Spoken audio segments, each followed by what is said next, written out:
The Elder Scrolls is not a series known for its memorable characters, per se. You obviously have standouts that we all love in the community, but there's not like a main character in the sense that Halo has Master Chief, or Legend of Zelda has Link, or Metal Gear has Snake, for example. Basically, you'll never see Martin Septim or Master Neloth in a mainstream discussion or on a t-shirt at Kohl's, is my point here. They're known by fans, but not broadly recognizable to the general population. Potentially, you could say that the Adoring Fan and Vivek are like the two characters people might maybe recognize and the silhouette of the Dragonborn.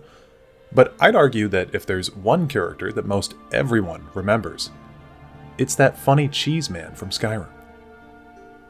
But let's rewind. I want to take you all the way back to 2007, back when Oblivion's Shivering Isles DLC first released. And with it, players got to experience the joy that is Wes Johnson as Sheogorath, a character that he was seemingly born to play. I suppose an introduction is in order.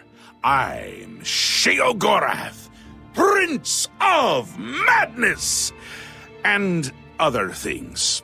I'm not talking about them. And Wes really takes the character very seriously, and you can tell how much he truly enjoys playing him. Or you'll die trying.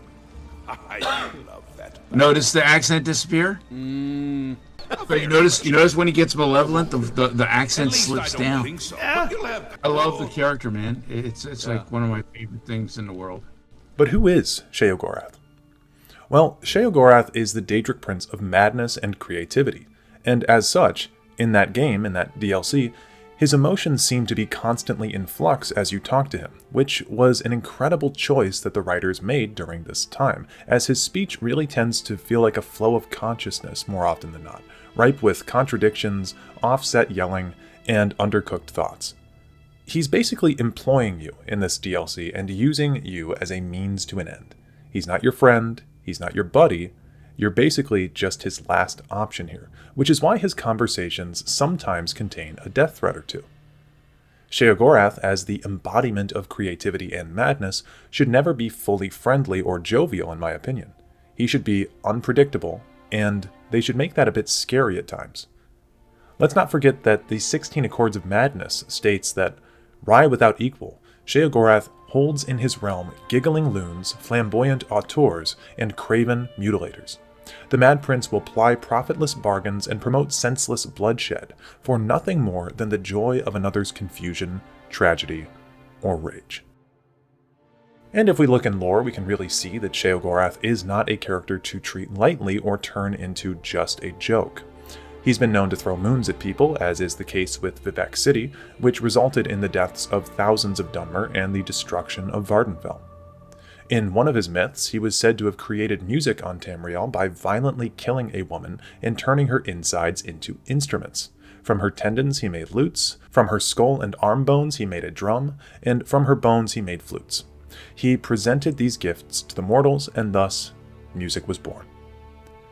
He once even tricked the Archmage Shalador so badly that he was able to steal the entire island of Ivea from him, which is another character assassination in and of itself, but I digress. So needless to say, he's bad news when he wants to be, and ultimately unpredictable. Here's some dialogue to showcase him in Oblivion, like what I said before. Remember, stream of consciousness thinking, half-thoughts, confusion, bouts of rage, frequent threats or insults, and then shifting entirely or being cordial or strange. A little busy here!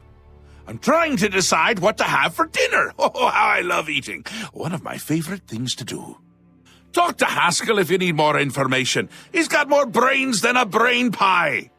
Oh, brain pie. Perfect! Care to donate? So soon? Not a surprise, I suppose. We'll get to that later. No need to burden your little brain with it now. And Zedilian, since you're standing here, I assume you've succeeded. Or you're terribly confused, or really lacking in good judgment. Ask? Ask? I don't ask! I tell! This is my realm, remember? My creation, my place, my rules! Look at you! No concept of what you've stumbled into. No sense of place. You don't even really know where you are, do you? The Daedric Prince of Order. Or biscuits. No, order. Yeah. And not in a good way. Bleak. Colorless. Dead. Boring.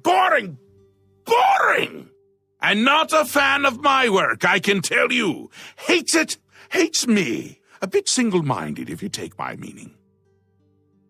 By far, though, the most memorable and long-lasting line of dialogue from this entire expansion has been the next one. Wonderful! Time for a celebration!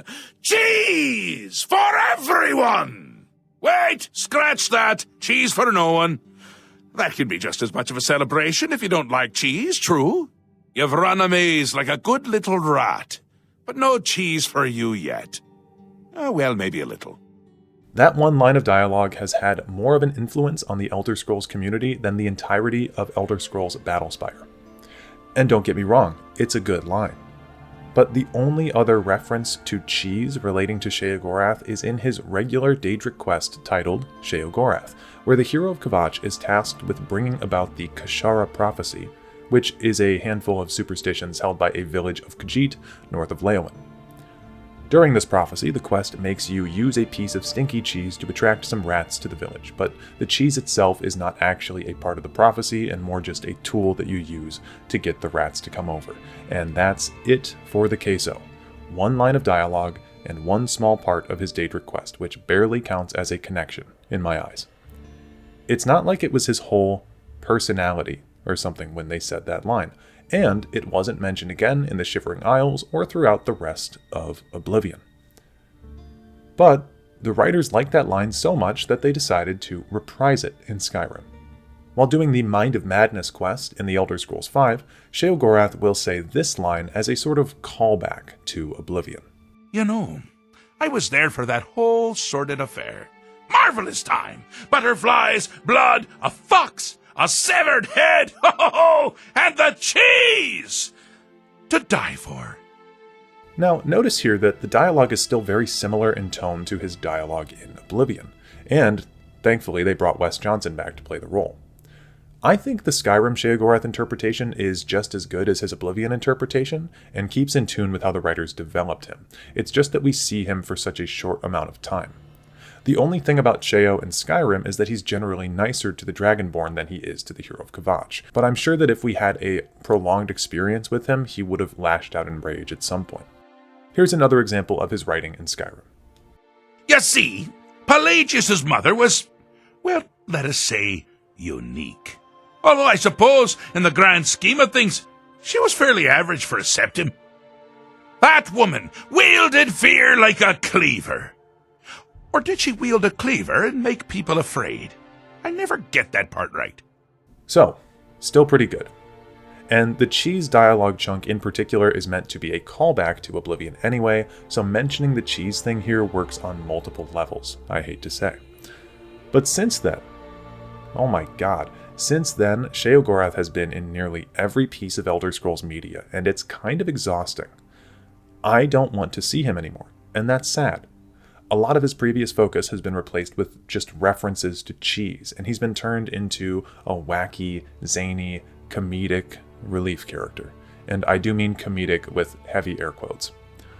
But what started this? Why did his character shift so drastically? When did he swap from being the Daedric Prince of Madness and Creativity to the Daedric Prince of Cheese? Well, it's not so apparent these days, but Skyrim was a huge deal back in 2011, and if you were around during that time, if you were sentient, or if you were a fan of the series back then you will remember this. Skyrim became drastically more popular with the mainstream audience than Oblivion or Morrowind or Daggerfall ever were. I don't know if anyone remembers this internet gem from 13 years ago, Sheogorath orders a pizza. This video has nearly 3 million views. It's a guy with a soundboard who's prank calling a Pizza Hut by spamming Wes Johnson, saying cheese over and over again, basically. And it's a funny video. I recommend watching it if you get a chance. But I bring this up just to give you an example of how far this cheese thing really goes. Sheogorath, to many first-time fans, became the guy who yells cheese, because they didn't know anything else about him. And that quest in Skyrim doesn't really help first-time players understand who Sheogorath is, other than just a random crazy guy who shows up, has a weird quest, then you never see him again. Sure, he tells you that he is a Daedric prince. Sheogorath, Daedric Prince of Madness, at your service. But again, a lot of first-time players wouldn't know what that really means. So Sheogorath became popular by proxy of being the funny, random cheese guy to a lot of new players, and unfortunately for us as Elder Scrolls fans, the writers seem to have picked up that motif as well. Sheogorath is the most frequently appearing Elder Scrolls character throughout the games.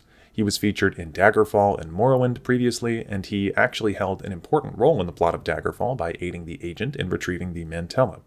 But that's a small appearance in one quest that just so happens to have larger consequences during the warp in the West to come. His appearance in Morrowind is just as a disembodied Daedric prince through his statue, which is the case with most of the other princes, and he appears in 2 quests. And then, obviously, he has an entire DLC about him in Oblivion, and went on to have his own fun side quest in Skyrim. But since his appearance in Skyrim, Sheogorath has appeared physically in the Elder Scrolls Online, the Elder Scrolls Legends, and in the Elder Scrolls Blades, where he appears under the alias of Theodore Gorlash, which is an anagram for Lord Sheogorath. Here's a picture of what he looks like in that game. And I think it's fair to say that excluding his Legends DLC, his character has lost the plot a bit here. Like, look at this image. I remember when Bethesda Game Studios posted this picture on Twitter 3 years ago. I could have died upon seeing this image. Honestly, I'm lucky to still be alive. Of these 3 appearances, ESO's rendition is by far the worst offender. I mean, no disrespect to the guy who's voicing him in ESO, but he doesn't have the same energy that Wes Johnson brings to the character, and a lot of the lines that they give him to read just feel incredibly hollow. Also, the use of the word cheese in connection with him has increased about 10,000%, I would say. For example, they give him a location called Cheesemonger's Hollow, which he's said to be quite fond of. I don't think I can do it justice by explaining it. Here's a highlight reel of some of the times that he says cheese. Cheese, eternally cheese today. Cheesemonger's Hollow, cheese-laden madness, cheese, cheese, cheese, cheese, cheese. And these are just the times I was willing to capture. In total, if I've counted correctly, he says the word cheese 17 times in ESO. An Avatar of Sanguine even refers to him as the Cheese Prince at one point. We can't praise the great Cheese Prince with a fool who strums in a tavern every other day. Also, that footage was from a timed event in ESO that I didn't have footage of, so I borrowed that clip from a channel called Shelly Belly Gaming, so please go give them a like as a thank you in return for me stealing a clip from their video. This, coupled with Sheogorath's higher-pitched voice, less intense demeanor, and extremely derivative character design, leave his ESO rendition as feeling like a shell of his former self more often than not, at least for me, personally. However, I do still like his quest line in the Mages Guild about slowly turning Velost insane. I think that is very on brand, actually. But most of the time, it feels like the writers are showing pictures from the Sheogorath highlight reel rather than giving him his own stuff to work with. A fork and a staff. Please do try to be quick. Whoa, fork of horripilation. Oh my god, that's so cool. A fork and a staff. I know what those are. Oh my god. I know what that is! Oh my god, it's the fork of horripilation. A twin-tined fork made of some kind of base iron material, or metal. Smells lightly of roast beef. That's so funny. Oh my god. Oh my god. Oh, the Wabbajack. Oh my god. Do you guys remember the Wabbajack from Skyrim? Oh my god. Even the Elder Scrolls Legends, which has my favorite interpretation of Sheogorath, couldn't stop themselves. They added a card called the Cheesemancer, which, coupled with the Elder Scrolls Online's officially licensed Survival Guide to Tamriel, have now made the practice of cheesemancy, i.e. the manipulation of cheese through magic, canon. They also had a special Sheogorath-themed event in that game called the Chaos Arena, and during said event, there were so many references to cheese, it's kind of mind-boggling now that I think about it. Thankfully, they brought Wes Johnson back to reprise his role as Sheo in this game, and they even had him say 3 separate lines that mention cheese. Now, as most of you know, The Elder Scrolls Legends is a dead game officially now, and it had its servers taken down on January 30th, 2025. This means that most of the audio has been lost, but thankfully a legend of the game, CVH, had a Chaos Arena run uploaded on YouTube, where I was at least able to find this soundbite. Good show. Well played. Bravo. Enormous blocks of cheese and baggy drawstring pants for everyone. And outside of that, just look at the card art they changed for this event by simply adding a piece of cheese to the original. It's wild. The only saving grace with Elder Scrolls Legends is that Shivering Isles DLC they did, which was largely very faithful to the character. The Shivering Isles.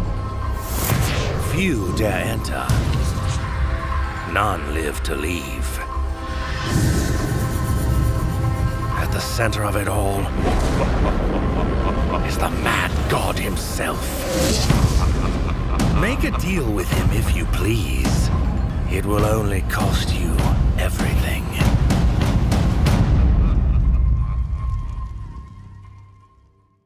Elder Scrolls Blades, oddly enough, has 0 mentions of cheese as far as I can find, but it still needlessly included Sheogorath without barely changing anything from his Skyrim look. And honestly, I just think it's stupid. He shows up to the player character of Blades, creatively called the Warrior, and is generally just a helpful NPC to you. He seems to have some interest in the main character specifically though, and in the endless dungeon of Blades called the Abyss. My main issue here though is that this character didn't have to be Sheogorath. It feels like they chose him because it would be such a funny haha random thing for him to do. In ESO, similarly, during Update 22, which was released in 2019, Sheogorath was added to Cyrodiil, which serves as the PvP zone. And I remember when this happened. He was added here because Volendrung was added to PvP as an item which players could pick up that would give them a buff during battle. Rather than saying that Malakath granted it to those in Cyrodiil to prove their might or something like that, they said that Sheogorath stole it from him. And Sheogorath then proceeds to be your buddy and takes you to Cheesemonger's Hollow to have a tutorial on how to use Volendrung. Like, why is he being so friendly to you? And why not give the other Daedric princes a chance? It's just unfortunate to see because a character like Sheogorath needs to be handled well in order to be effective. A character trait like Madness can quickly spiral into just pointless randomness, where any action taken by a character can suddenly become justified by the explanation of, well, they're just crazy, so it makes sense. It seems like the recent writers took a look at his interpretation in Skyrim, where he's generally less hostile and more agreeable, and took the wrong message from it. Again, just because he's friendly with you sometimes does not mean that Sheogorath is your friend. Again, think back to the Shivering Isles. He is your boss, and you are his employee. Even in Skyrim, he's still forcing you around and making you do ridiculous tasks for his own enjoyment. So how can we fix Sheogorath going forward? For starters, eliminate cheese. If I have to hear that dude say the word cheese one more time, I am going to lose my mind. It's lost all comedic value that it may have once had, and personally, the funny part about that line is not even the fact that he said cheese. It's the second half of the quote where he says, Wait! Scratch that! Cheese for no one. That can be just as much of a celebration if you don't like cheese, true? That's a good setup for anything. Cabbage, hammers, snakes. The humor is in celebrating the item, then taking it away with a reverse celebration. The original line was good, and the writers have forgotten what the funny part even was. Next up, we should give him some new items. He's the god of creativity, and you've limited him to the Fork of Horripilation and the Wabbajack. I know what that is! Make something else interesting for my guy. The Staff of the Everscamp was a fun item in Oblivion, for example. I know you guys can make something interesting, I have to believe you have it in you to do it. Another must is a character redesign. We have to remember Sheogorath's own words. Daedra are the embodiment of change and permanency. I'm no different, except in the ways that I am. We've been stuck with the purple and red suit and slicked back hair Sheogorath for too many times in a row now. Spice things up. In Daggerfall, Sheogorath was like a suave young dude with a 3-piece suit. You could always just bring that back or some interpretation of that. Or this concept art for the Shivering Isles. I really like this one. He's in fact known for depicting himself as the gentleman with a cane, and I think a fun twist on this could be the gentlewoman with a cane? Maybe, I don't know. We've seen it before with Boethia changing from male to female in between Oblivion and Skyrim, since Daedric princes can alter their forms. And honestly, you could make him like the bearded lady. It'd be kind of funny. At the very least, I think a dignified look for him again would be something nice. I'm not a fan of the milky eyes and slicked back hair. He kind of looks like a bum to me in Skyrim, so it needs to go. Give him a new suit, please. I beg of you. My last request for Sheogorath is to make him more intimidating. Don't make the Daedric Prince of Madness a friendly NPC that teaches you tutorial mechanics. My grandmother had dementia, for instance, and anyone who has ever had to deal with that sort of thing knows just how truly scary that is. So, leaning into the frightening aspects of the realm of insanity is something I'd truly love to see tackled more. Remember, being insane doesn't mean you're quirky or random.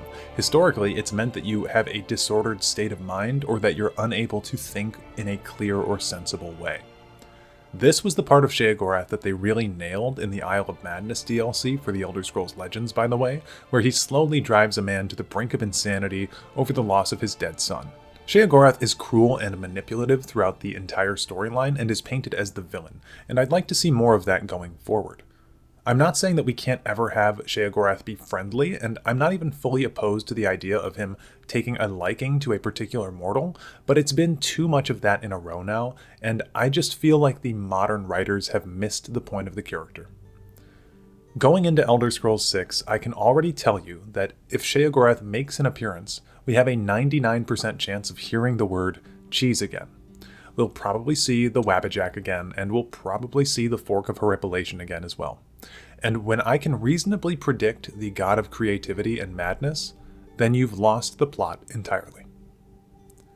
With that, I'd like to give a special thank you to my channel members, all of whom I greatly appreciate for helping to support the work I've done on this channel. Your names are up on screen as I speak. Anyway, let me know your thoughts. What did I get right? What did I get wrong? Tell me in the comments below, and if you made it this far, leave me a comment that says lactose intolerant. And if you'd like to stick around for further videos, please consider subscribing. I'll catch you in the next one. Peace out.